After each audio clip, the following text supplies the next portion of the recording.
Welcome to the deep dive. Today we're looking into something pretty fundamental. Can U.S. citizenship, once you've got it, actually be taken away? It's a huge question. Yeah, in our source material, DOJ's denaturalization drive against naturalized citizens points to a really significant policy shift under the Trump administration. A major shift, absolutely. So our mission today is to unpack what this policy actually was, who it really affected, and the big concerns people raised about what U.S. citizenship even means.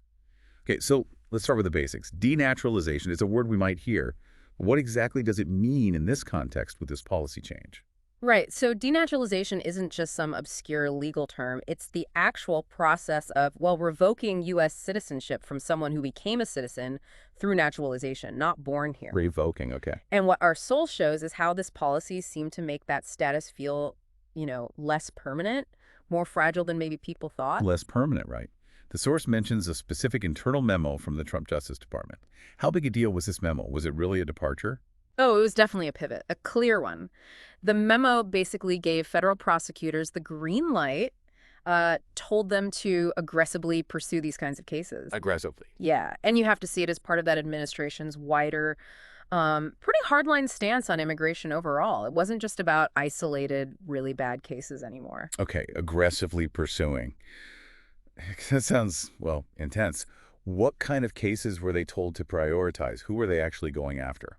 Well, the focus was on investigating people and potentially stripping citizenship if they allegedly lied or left out important information on their naturalization application. Lied or omitted information. Exactly. With a particular focus, the source says, on cases tied to national security concerns or serious criminal stuff.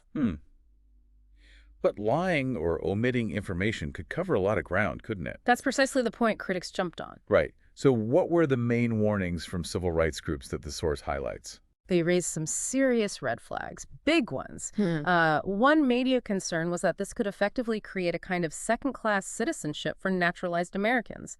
Their status wouldn't feel as secure as someone born here. A two-tiered system, almost. Yeah, potentially. And it could also just ramp up fear in immigrant communities, make people feel more vulnerable legally. Okay. And here's a critical point they made.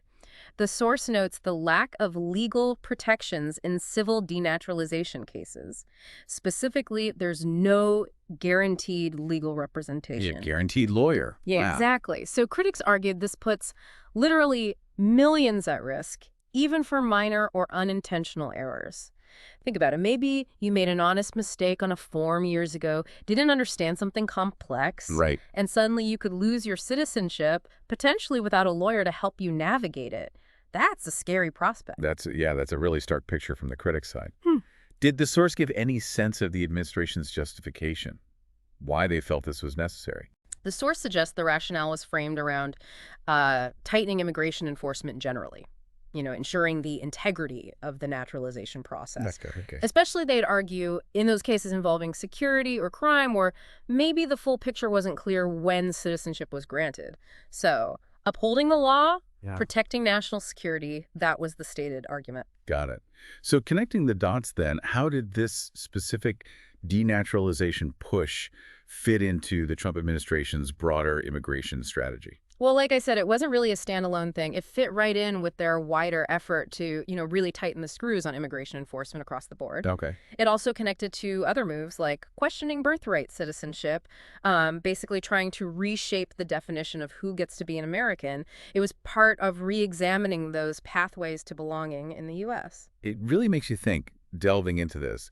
You start considering the longer-term effects of policies like this on the whole idea of American citizenship. Absolutely. What does this kind of aggressive approach to denaturalization really tell us about how we view belonging, especially for naturalized citizens? How stable is that status? It leaves you wondering, doesn't it, what it truly takes to be seen as a permanent part of the country?